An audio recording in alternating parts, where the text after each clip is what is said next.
Voilà, mais merci de votre présence. Hein. Juste quelques mots sur l'affaire qui s'est déroulée devant la préfecture de police, côté rue de la Cité, hein, c'est-à-dire côté Notre-Dame, donc devant l'entrée de la préfecture de police, un peu avant 13h. Donc je m'en tiendrai qu'à du factuel, hein, évidemment, hein, puisqu'il y a une enquête judiciaire. C'est le parquet de Paris qui est saisi, qui a déjà communiqué d'ailleurs, qui a donné un certain nombre d'éléments.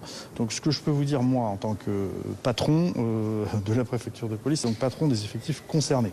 Ce que je peux vous dire, c'est qu'un peu avant 13h, nous avions trois effectifs hein, qui étaient devant l'entrée de la préfecture de police, hein, sur la rue de la Cité, donc, mais vraiment devant l'entrée, trois effectifs de la brigade des réseaux ferrés. Hein, donc qui étaient en statique, en mission en fait, hein, et qui ont été attaqués par un individu qui s'est précipité sur un des trois effectifs pour essayer de lui prendre son arme. Voilà, donc il a essayé de lui prendre son arme et évidemment les trois effectifs en question ont immédiatement réagi. D'ailleurs, l'individu en question donc, a essayé de prendre l'arme et a donné un coup de poing à un brigadier chef, donc qui a reçu un coup de poing au visage.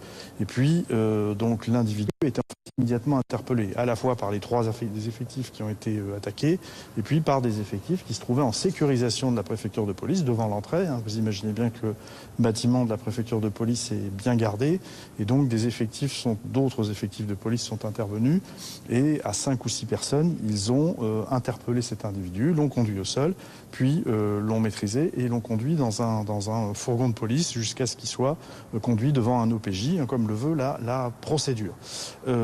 Dans la manœuvre d'interpellation, nous avons 3 fonctionnaires qui ont été légèrement blessés. Donc le premier, je le disais, c'est un brigadier chef qui a reçu un coup au visage, et puis 2 jeunes gardiens de la paix qui ont eu des blessures heureusement légères aux mains. Pour l'un d'entre eux, en l'occurrence c'est un effectif féminin, pour l'une d'entre elles, une blessure au doigt, et pour le deuxième, une blessure à la main, mais ce sont des blessures assez légères, dont on pense, en tout cas c'est ce que disent les effectifs, et l'enquête permettra de le confirmer ou pas, les blessures ont pu être portées par un morceau de verre. Les effectifs parlaient d'un miroir brisé. Voilà, il est possible que l'individu, l'assaillant, ait été en possession d'un morceau de verre. Voilà, donc il a été donc interpellé, conduit devant la justice, et les investigations vont maintenant se poursuivre. Évidemment, je me suis rendu immédiatement sur la scène, hein, où j'ai pu voir les effectifs qui étaient blessés, qui d'ailleurs continuaient à exercer leur mission hein, courageusement. Hein, donc voilà, ils étaient en train de maintenir l'individu interpellé dans le véhicule de police qui s'était porté à leur hauteur. Et j'ai rencontré l'ensemble des effectifs dont je salue évidemment le courage, la réactivité. Hein, donc quand on voit les images aux caméras, on voit que immédiatement l'individu, qui de manière assez déterminée voulait s'emparer de l'arme d'un des 3 policiers dont je parlais. Fort heureusement, il n'a pas réussi et il a été immédiatement conduit au sol. Voilà, donc je veux évidemment avoir une pensée pour les fonctionnaires de police, saluer leur courage et leur détermination. Et cette affaire, qui fort heureusement se termine bien, montre à quel point le métier de policier est dangereux tout le temps, en permanence, et montre à quel point, évidemment, le préfet de police, le ministre d'État, ministre de l'Intérieur, nous leur apportons évidemment tout notre soutien. Voilà, c'est un métier difficile et cette affaire vient malheureusement le rappeler. Des informations encore un peu vagues sur son profil. D'un côté, on entend que le PNAT, le parquet national antiterroriste, évalue la situation. D'un autre, on parle d'un profil peut-être atteint psychologiquement. Est-ce que vous en savez un petit peu plus ? C'est un peu les deux. Hein, c'est un peu les deux. Moi, je serais évidemment très prudent. Ce que je peux vous dire, c'est que les effectifs m'ont dit que l'individu avait crié à plusieurs reprises à la Akbar. Bon, donc ce qui justifie peut-être que le PNAT soit en observation. Moi, j'ai pas d'autres éléments en ma possession, sauf évidemment à faire totalement confiance à mes effectifs. Et s'ils me disent cela, c'est que c'est vraiment ce qu'a dit l'individu. Et puis deuxièmement, oui, l'identification à laquelle il a pu être procédé de cet individu. Mais encore une fois, la justice le dira, laisse à penser effectivement qu'il a pu avoir un parcours qui l'a emmené à effectuer plusieurs séjours en hôpital psychiatrique. Mais voilà, moi je reste toujours prudent là-dessus. Vous savez, quand on dit ça, on est toujours critiqué. Oui, mais c'est pas une excuse, c'est pas une façon d'atténuer. Ce qui s'est passé est très grave. Et effectivement, vous avez raison de dire que les 2 éléments qui sont en votre possession me semblent exacts. Je ne sais pas si le PNAT est saisi en observation, mais je sais que mes effectifs ont entendu l'individu dû crier Allahu Akbar, ça c'est sûr, et que par ailleurs son identification laisse à penser qu'il a pu avoir quelques difficultés psychiatriques par le passé, et puis là, voilà, dans le cadre de la procédure, il sera forcément vu par un médecin psychiatre. Vous savez qu'ici, nous avons l'infirmerie psychiatrique de la préfecture de police qui fait un travail remarquable. J'en profite d'ailleurs pour saluer ce travail. Et voilà, toute la lumière sera faite aussi de ce point de vue sur cette affaire. Voilà ce que je voulais vous dire en quelques mots, compte tenu des questions que les uns et les autres vous posez. Je vois que vous êtes nombreux autour de la préfecture de police, donc il me paraissait important de faire cette clarification.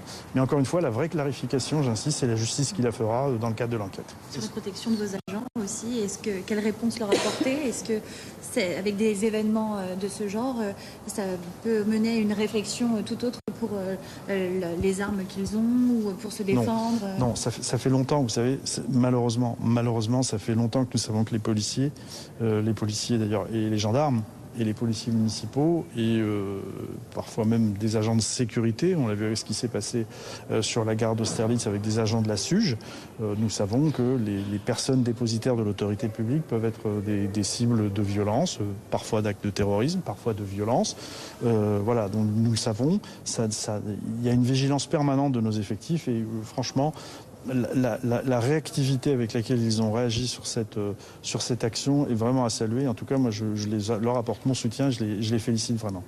Est-ce que vous pouvez nous confirmer qu'il était déjà connu pour des faits similaires? Ça n'est pas impossible. Voilà. Je laisse la justice s'exprimer, mais je vois que vous êtes toujours très bien informés. Ça n'est pas impossible, effectivement. Voilà, ça n'est pas impossible.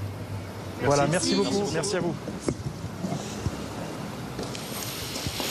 C'était la prise de parole du préfet de police de Paris, monsieur Laurent Nunez, donc en direct, vous l'avez suivi sur BFM TV à propos de ce qui s'est passé en début d'après-midi avec cet homme qui s'en est pris à 3 policiers de la préfecture de police de Paris à un bout de verre. Il les a blessés légèrement.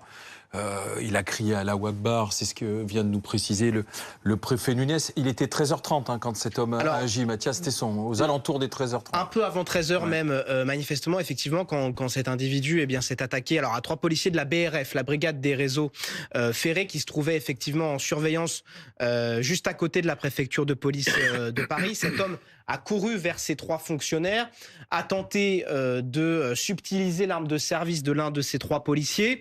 Les policiers ont alors essayé de le maîtriser. Là, visiblement, l'homme a, profité de ce moment pour asséner un coup de poing à l'un des policiers.